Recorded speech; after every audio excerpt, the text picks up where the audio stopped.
प्रिय विद्यार्थियों, आज हम वैदिक गणित के अंतिम पाठ, आज मैं आपके लिए वैदिक गणित का तीसरा पाठ और अंतिम पाठ लेके आया हूँ। अब तक अपन ने वैदिक गणित में दो पाठों का अध्ययन कर लिया था। वैदिक गणित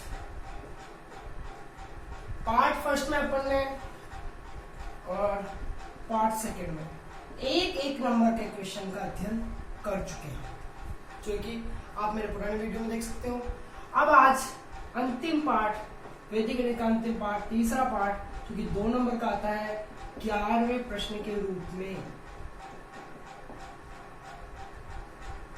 बोर्ड एग्जाम पेपर में 11वां प्रश्न या फिर 11 से 15 के बीच में कोई सा भी क्वेश्चन आ सकता है, लेकिन वैदिक गणित का आएगा और 2 नंबर का आएगा। देखिए इस प्रश्न में कैसा मैटर आता है आपके लिए मैंने तैयार किया है।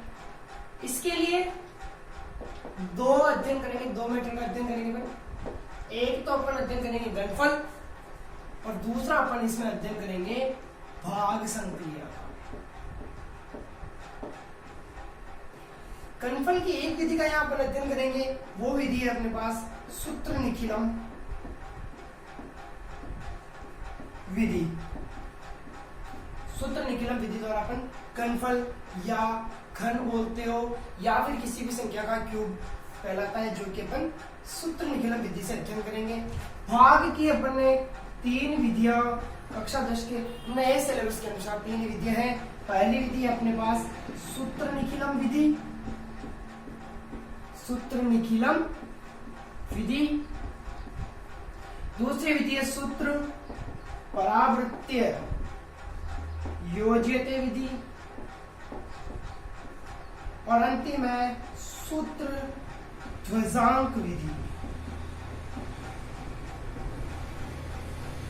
इन चारों विधियों के अलावा 2 नंबर का क्वेश्चन आपके कहीं से नहीं पूछ सकता है। तो अपन अध्ययन करते हैं बारी बारी से। पहले घनफल संक्रिया को समझेंगे, फिर अपन भाग संक्रिया में पहुंचेंगे। तो स्टार्ट करते हैं।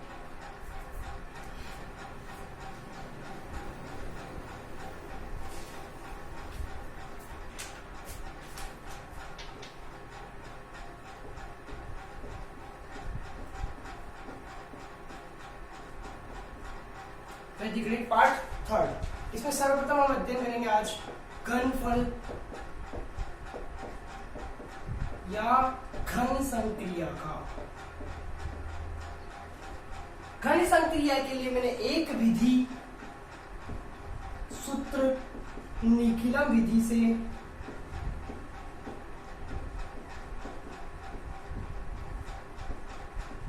निकालने का प्रयास करेंगे किसी संख्या की घन।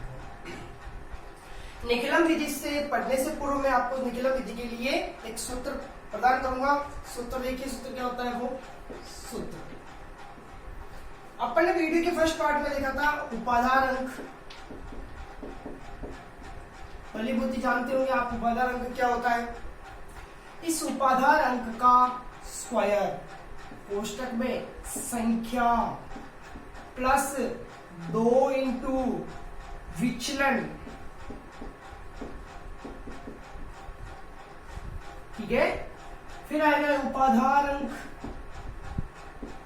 इस उपाधार अंक का गुणा करना है 3 से और 3 का गुणा करना है विचलन के स्क्वायर से, और अंतिम भाग में विचलन का क्यूब आ जाएगा। ये सूत्र आपको याद रखना है। इस सूत्र के आधार पर आप सूत्र निखिलम विधि से किसी भी संख्या का घनफल निकाल सकते हो। मैं पहला क्वेश्चन समझाने का प्रयास करता हूं आपको। पहला क्वेश्चन उठा रहा हूं मैं आपके लिए 98 का क्यूब। देखिए 98 के क्यूब में आधार लेंगे अपन 98 के आसपास। आधार क्या होते हैं? 10, 100 और 1000। 98 का आधार कितना हो जाएगा? 100। अब देखिए चूंकि 100 के पास वाली संख्या है तो इसमें अपने को उपाधार की आवश्यकता नहीं होगी। फिर सीधा अपन क्या निकालेंगे इसमें? विचलन। विचलन संख्या माइनस आधार। संख्या कितनी है? 98 माइनस आधार 100। विचलन किसका आ जाएगा? ऋणात्मक विचलन आ जाएगा। और विचलन कितना रहेगा? -2। अब समस्या ये आ जाती है कि सर उपाधार अंक आया ही नहीं, जिस कंडीशन में अगर उपादान अंक नहीं आता है वहां हमें उपादान अंक 1 मानकर चलना है। अगर आप उपादान अंक को 1 मानकर चलोगे तो इस फॉर्मूले से आप किसी भी संख्या का आंसर निकाल सकते हो। मान रख देते हैं फॉर्मूले में, उपादान अंक का स्क्वायर 1 मान लीजिए, उपादान अंक का स्क्वायर 1 का स्क्वायर, संख्या 98 प्लस 2 इंटू विचलन कितना आया -2। फिर देखिए उपादान अंक नहीं है तो 1 मान लीजिए, इंटू 3 इंटू -2 जो कि विचलन था उसका स्क्वायर, और आगे विचलन यानी -2 का क्यूब आ जाएगा। आगे बढ़ते हैं, 1 का स्क्वायर करेंगे 1, और 1 को किसी भी संख्या से गुणा करने पर वही संख्या प्राप्त होगी। तो यहां देखिए 98 प्लस 2 को 2 से मल्टीप्लाई करेंगे तो 4 आएंगे, और 4 किसके आ जाएंगे -4। फिर देखिए 3 को 1 से किया तो 3 इंटू -2 का स्क्वायर करेंगे तो वो प्लस में चेंज हो जाएगा, और क्या आ जाएगा आपके पास 4। पीछे देखिए -8 आ जाएंगे। आगे बढ़ते हैं, 98 में से 4 जाएगा तो 94, यहाँ आ जाएगा 12 और यहाँ आ जाएगा -8। अब प्रत्येक कॉलम में धनात्मक संख्या होना अनिवार्य है। अंतिम कॉलम में अपने पास ऋणात्मक संख्या है तो इस ऋणात्मक संख्या को धनात्मक यानी माइनस वाली संख्या को अपन प्लस वाली संख्या बनाने का प्रयास करेंगे। तो कहां से लेंगे, इसमें से एक उधार ले लेंगे। एक उधार लेने का मतलब है पूरा का पूरा आधार उधार लेना। देखिए 94 एक उधार लेंगे तो यहाँ 11 रह जाएगा, और चूंकि एक उधार लिया है पूरा का पूरा आधार आएगा 100 माइनस 8, 94 11 और 100 में से 8 जाएंगे तो 92। यह आपका उत्तर हो जाएगा 94 11 92। घनफल संख्या का पहला सवाल आपके सामने है, आप इसको एक बार समझ सकते हो। अगले सवाल की तरफ बढ़ेंगे।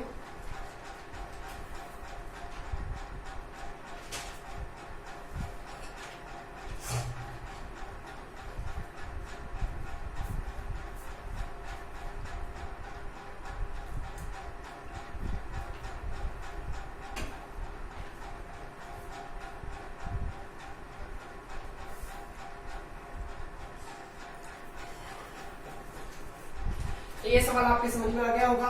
मैं इसके साथ ही अगला सवाल ले लेता हूं, एक जो उपादान अंक वाला ले लेंगे ताकि आपको दोनों विधियां समझ में आ जाएगी। देखिए अगला उदाहरण अपने लिए मैं ले रहा हूं छोटा सा 32 का क्यूब। अब 32 के लिए आधार बताइए आप, 10 आ जाएगा। उपाधार, आधार को कितने से गुणा करूं कि इस संख्या के आसपास जीरो वाली संख्या आ जाए। इसके आसपास जीरो वाली संख्या 30, और 10 को 3 से गुणा करूंगा तो कितना आ जाएगा 30। उपादार अंक कितना बन जाएगा 3। विचलन देखिए, विचलन कितना रहेगा, संख्या माइनस आधार लिया था पहले क्योंकि उपाधार नहीं था, इस बार उपाधार आया है तो संख्या माइनस उपाधार 30। विचलन आ जाएगा +2। सूत्र में रख देते हैं। सूत्र में देखिए उपादान अंक का स्क्वायर, उपादान अंक 3 तो 3 का स्क्वायर, कोष्टक संख्या 32 प्लस 2 इंटू विचलन कितना है 2, कोष्टक बंद वापस। फिर देखिए उपादान अंक 3 इंटू सवाल सूत्र वाला 3 इंटू विचलन का स्क्वायर, विचलन कितना है 2 का स्क्वायर, और अंत में 2 का क्यूब आ जाएगा। देखिए 3 का स्क्वायर करेंगे तो 9, 32 और 4 36 आ जाएगा। और देखिए 3 को 3 से मल्टीप्लाई करेंगे तो 9 इंटू 4, 2 का स्क्वायर 4 और 2 का क्यूब कितना हो जाएगा 8। देखिए इसको इससे मल्टीप्लाई करते हैं 54, ये 27 और 5 32, 324 यहाँ आ जाएगा 9 चौक 36 और 8, सबको मिलाकर लिख दीजिए 324 36 8, इसका क्या हो जाएगा उत्तर हो जाएगा। इस विधि से, इस सूत्र के आधार पर आप बड़ी से बड़ी संख्या का घनफल निकाल सकते हो। और इस घनफल का मेरा आपसे निवेदन है कि अधिक से अधिक प्रयास करें, क्योंकि 11वां क्वेश्चन 2 नंबर का घनफल से आने के चांसेस बनते हैं। तो अच्छे तरीके से इसकी प्रैक्टिस करना। अब मैं आगे बढ़ते हुए आ जाता हूं भाग संक्रिया में।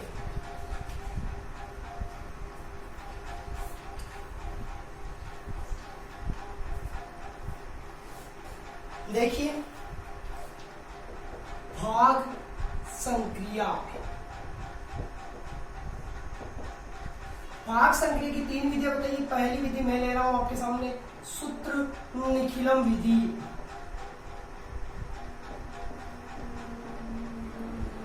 सूत्र निखिलम विधि को समझाने के लिए मैं आपके पास एक एग्जांपल ले लेता हूं।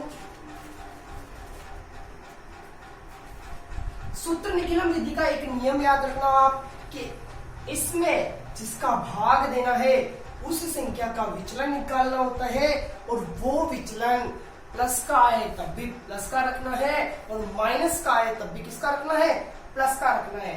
तो मतलब लिख लीजिए आप, विचलन सदैव पॉजिटिव या धनात्मक होगा।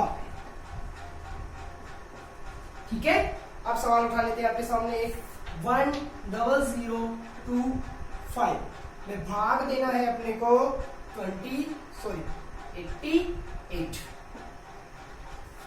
देखिए 88 का आधार बताइए मुझे, 88 के आसपास 100, विचलन निकालिए इसका, 88 माइनस 100 यानी माइनस का 12। लेकिन मैंने क्या कहा था, विचलन सदैव किसका लेना है, धनात्मक लेना है, तो धनात्मक विचलन ले लेंगे। देखिए विधि, इसका भाग देना है उसको सबसे पहले ऊपर लिख दीजिए, उसके नीचे विचलन आया 12 है, और 12 बाहर ऋणात्मक आया, लेकिन किसका लेना है, धनात्मक लेना है। 2 संख्या यहाँ है, इस भागफल में से 2 संख्या को पीछे रख दीजिए, शेष संख्याओं को कोष्टक के अंदर रख दीजिए। फिर क्या करना है, इस एक को सीधा का सीधा यहाँ भागफल में उतार देना है एक, फिर 1 का गुणा करेंगे अपन किससे, 12 से, तो 12 एकम 12, तो 1 और ये 2। अगले स्टेप पे पहुंचते हैं, फिर एक ऐसा का ऐसा आ जाएगा, फिर 1 का मल्टीप्लाई किया 12 से, तो 1 और ये आ जाएगा 2। फिर आगे जोड़ लेते हैं, इनका टोटल क्या 2 और 1 मिलके कितना हो जाएगा 3 का मल्टीप्लाई किया इससे, तो 3/1 और 6। टोटल कर लेते हैं इनका 6 और 5, 1 1 एंड 81। स्टूडेंट्स ध्यान रखना, हमेशा रिमाइंडर, इसको बोलेंगे अपन भागफल। कितना आया 113, शेषफल कितना आया 83। और हमेशा एक बात ध्यान रखना, सूत्र निखिलम में या भी कोई सी भी भाग देने की विधि हो, उसमें रिमाइंडर यानी शेषफल भागफल से शेषफल भाजक से अधिक नहीं होना चाहिए।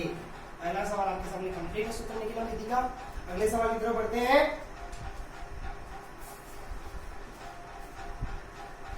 आप पॉज करके उतार सकते हो इसको।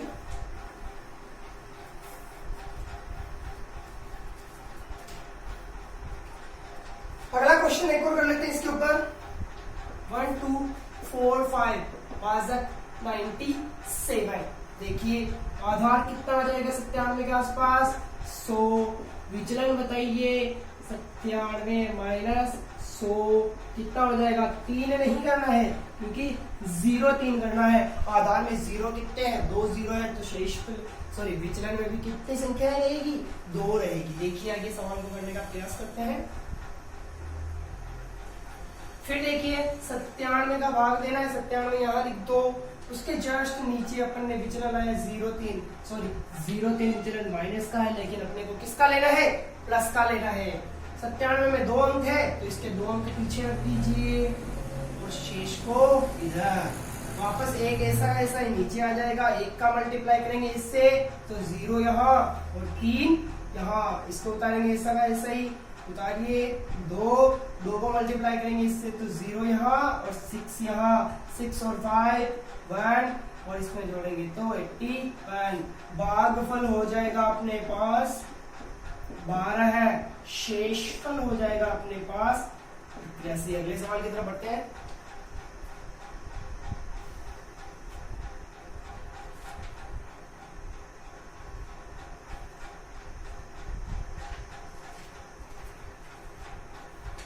ठीक है स्टूडेंट्स, अगली विधि की तरफ बढ़ते हैं। सूत्र निखिलम, आशा है कि आपको समझ में आ चुकी होगी। इसके बाकी सवाल दोहराने की कृपा करें और अगर किसी क्वेश्चन में समस्या आती है तो आप मेरे कमेंट में उस क्वेश्चन का बुक से पेज नंबर लिख के, क्वेश्चन नंबर लिख के सेंड कर सकते हैं। अगले वीडियो में मैं उसका सॉल्यूशन आपको उपलब्ध करवा दूंगा। पाक संक्रिया की अगली विधि है सूत्र परावृत्तीय योज्यते।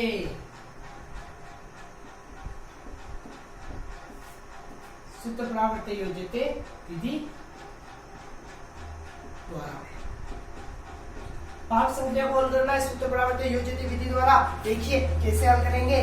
सूत्र निखिलम में अपन ने एक चीज सीखी थी कि विचलन हमेशा किसका रहेगा, पॉजिटिव रहेगा। नेगेटिव आएगा तब भी किसका लेना है, पॉजिटिव, और पॉजिटिव आए तब भी किसका लेना है, पॉजिटिव लेना है। लेकिन यहाँ थोड़ा सा परिवर्तन हो जाएगा। क्या परिवर्तन हो जाएगा, परिवर्तन क्यों होएगा, क्योंकि सूत्र में एक शब्द लिखा हुआ है परावृत्तीय। परावृत्तीय यानी परिवर्तन। तो यहाँ जो विचलन आएगा, विचलन का क्या हो जाएगा, अगर विचलन ऋणात्मक आए तो उसे आप किस में लोगे, धनात्मक में, और विचलन अगर धनात्मक आए तो उसको किस में लोगे आप, ऋणात्मक में। और बाकी सारी विधि सूत्र निखिलम के विधि के एज इट इज आ जाएगी। एक सवाल देख लेते हैं फिर आगे बढ़ते हैं।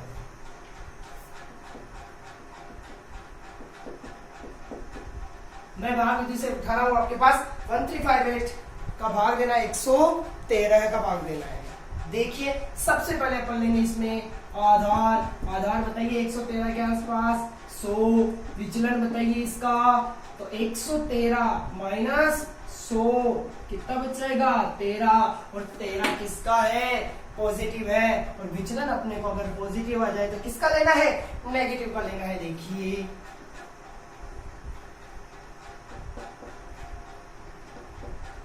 13 में 2 अंक है, 2 अंक पीछे छोड़ दीजिए, 13 और यहाँ आ जाएगा 58। एक ऐसा का ऐसा आ जाएगा एज इट इज। एक को मल्टीप्लाई करेंगे माइनस का 1 और एक को मल्टीप्लाई किया 3 से तो माइनस के 3। 3 में से 1 जाएगा तो कितना बच जाएगा, 2 का मल्टीप्लाई करेंगे 13 से 26 आएगा, माइनस का 2 यहाँ और माइनस का 6 यहाँ। 8 में से 6 गए तो यहाँ बच जाएंगे 2, 5 में से 5 गए तो 0। भागफल आ गया आपके पास 12 है और शेषफल आ गया आपके पास 0। अगले सवाल की तरफ बढ़ते हैं। इस सवाल को समझ चुके हो तो देखिए अगला सवाल, इसको आप पॉज करके उतार लें, समझ लें।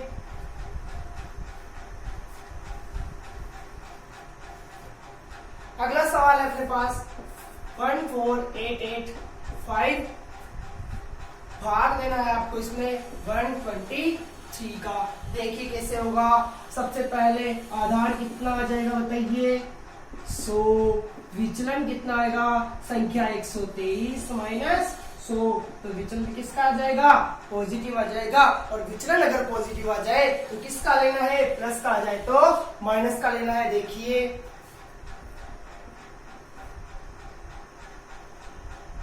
विचलन किसका ले लेंगे, माइनस का।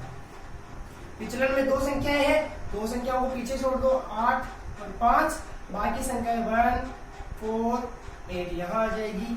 एक ऐसा का ऐसा उतार देंगे, 1 का मल्टीप्लाई करेंगे 23 से 23 आएगा, माइनस का 2 और माइनस के 3। 4 में से 2 जाएंगे कितना आ जाएगा, 2 ऐसा का ऐसा उतार देंगे, 2 को मल्टीप्लाई किया इससे, 2 दूनी 4, 2 तिया 6, 2 दूनी 4 माइनस का यहाँ और 2 तिया 6 माइनस का यहाँ। फिर देखिए 8 में से 4 और 3 7 जाएंगे, कितना बच गया, 1 को मल्टीप्लाई किया -2 और 3 से, तो माइनस का तो 2 माइनस का 3। 5 में से 3 जाएंगे, कितना बच गया शेषफल में, 2, और 8 में से 8 जाएगा शेषफल में, कितना बच गया, 0। भागफल आ गया कितना,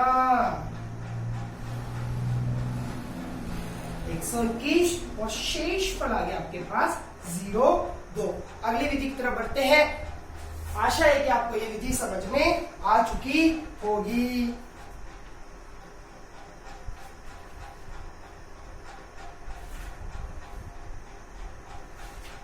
अगली विधि की तरफ बढ़ते हैं बच्चों।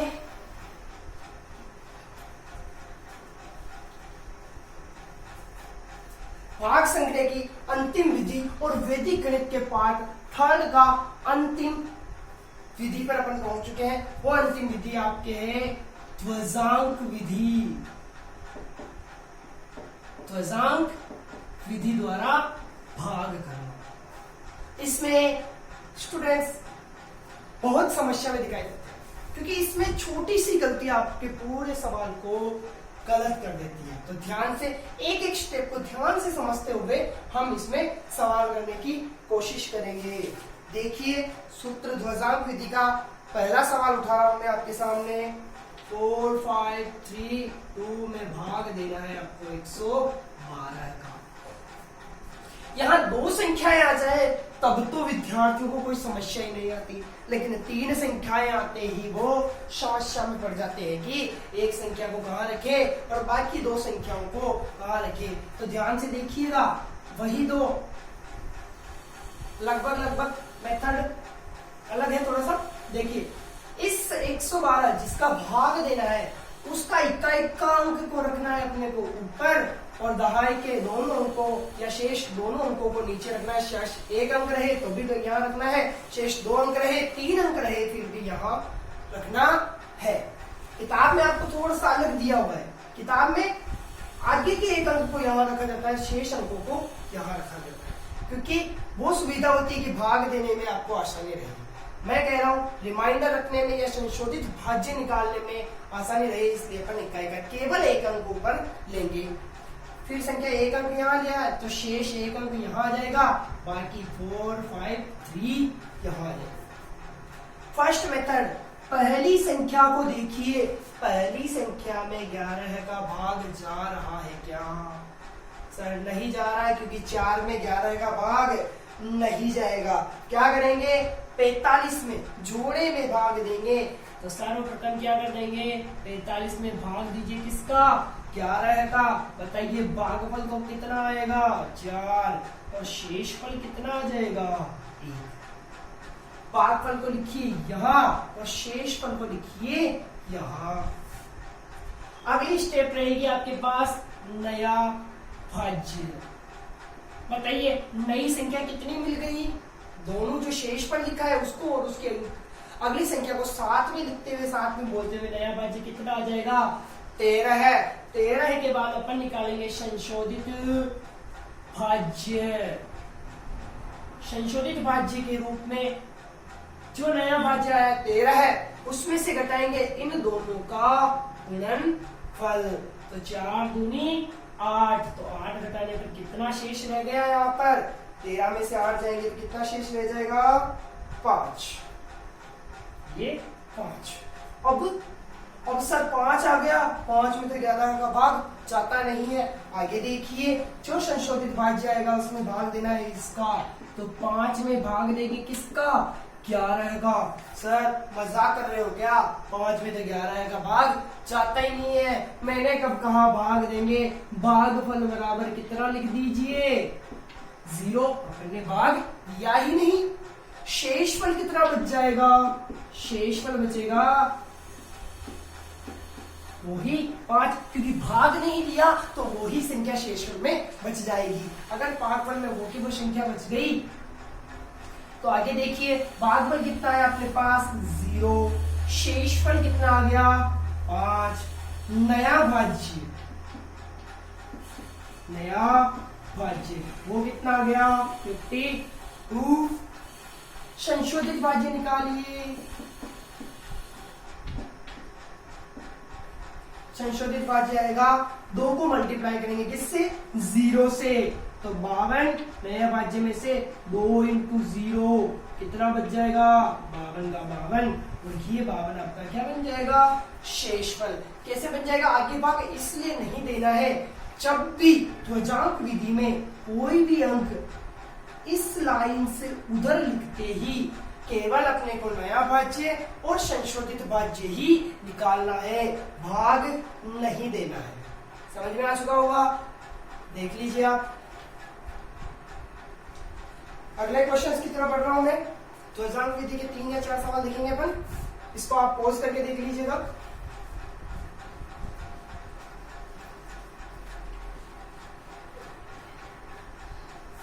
एग्जाम विधि का अगला सवाल ले रहा हूं मैं आपके लिए।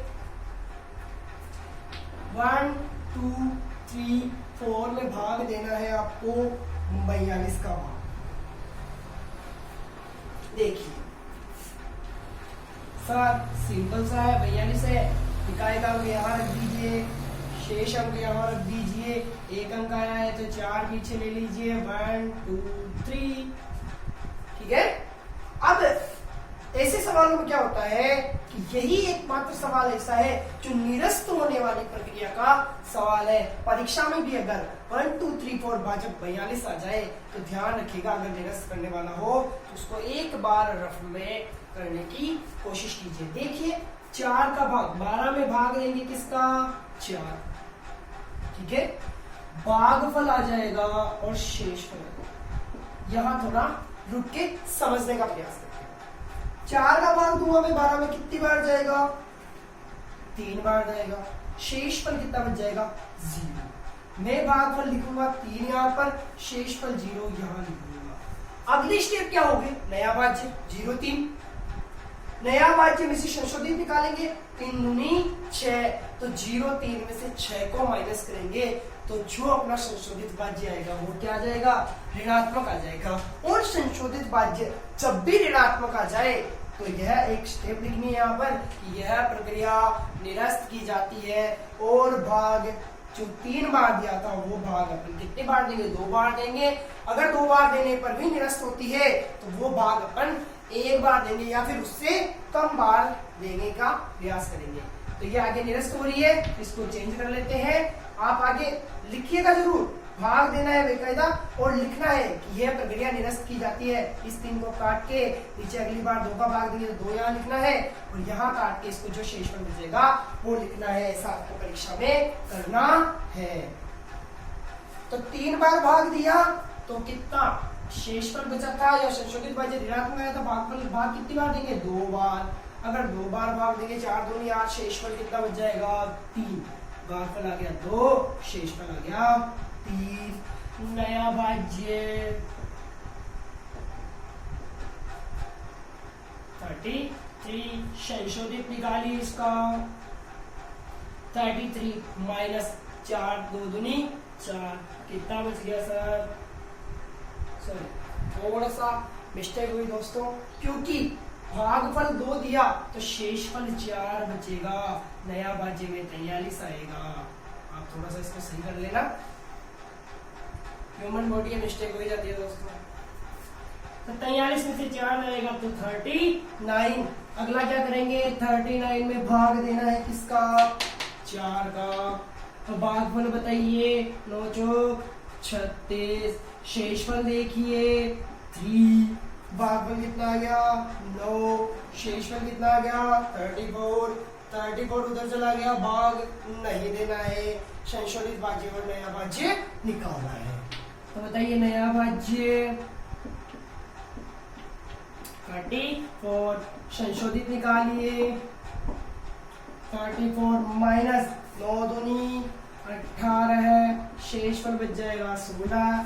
शेषफल यहाँ लिख दीजिए 16। भागफल आ जाएगा 29 और शेषफल आ जाएगा 16। जल्दी से उतारिए और अगले सवाल की तरफ बढ़ते हैं जो कि बहुत ही आसान सवाल है।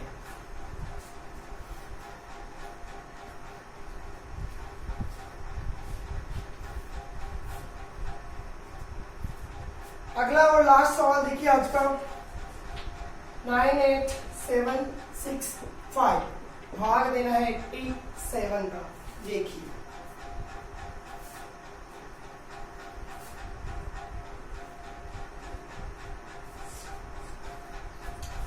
इकाई का अंक 7 ऊपर लिख दीजिए, भाग देना है जिसका 8 को नीचे लिख देते हैं। एक अंक आया तो 5 यहाँ, 9, 8, 7 और 6 शेष अंक यहाँ।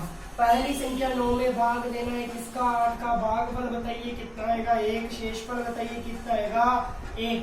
8 का भाग और शेषफल कितना है? 1। भागफल 1 और शेषफल 1। बताइए नया भाज्य कितना आ गया? 18 है। संशोधित निकालिए इसका। संशोधित भाज्य निकालेंगे 18 है माइनस 7 एकम 7, कितना बच गया? 11 है। अगली स्टेप में 11 में भाग देना है किसका? 8 का। भाग दीजिए, भागफल आएगा 1, शेषफल आएगा कितना बताइए? 3। 8 में भाग देंगे 3 बचेगा। भागफल लिख देंगे यहाँ और शेषफल आ गया यहाँ। बताइए नया भाज्य, नया भाज्य कितना आ गया? 37। संशोधित भाज्य निकालिए। 37 माइनस संशोधित भाज्य 7 एकम 7, कितना बच जाएगा? 30। इधर आ जाइए, 30 में भाग देना है वापस। कितनी बार हो जाता था? 1 लिख लिया, शेषफल लिख दिया। 8 भागफल आएगा कितना? 8 या 24। शेषफल कितना बच जाएगा? 6। भागफल आ गया 3 और शेषफल आ गया 6। नया भाज्य 66। संशोधित निकालिए इसका। संशोधित भाज्य के लिए 7 या 21। 66 माइनस 21। शेषफल संशोधित भाज्य बच जाएगा 45। 45 में भाग दीजिए। किसका भाग देंगे? 8 का।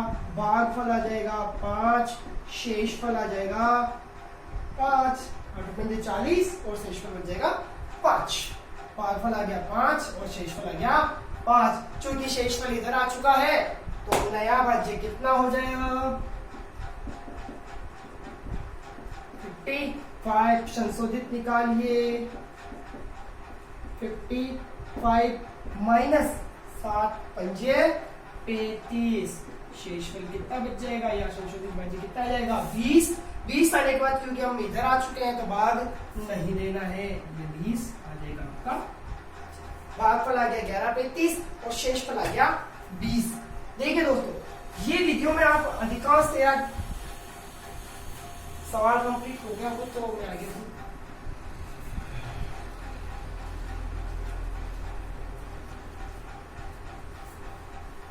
सर ध्वजांक विधि में स्टेप्स कैसे करें?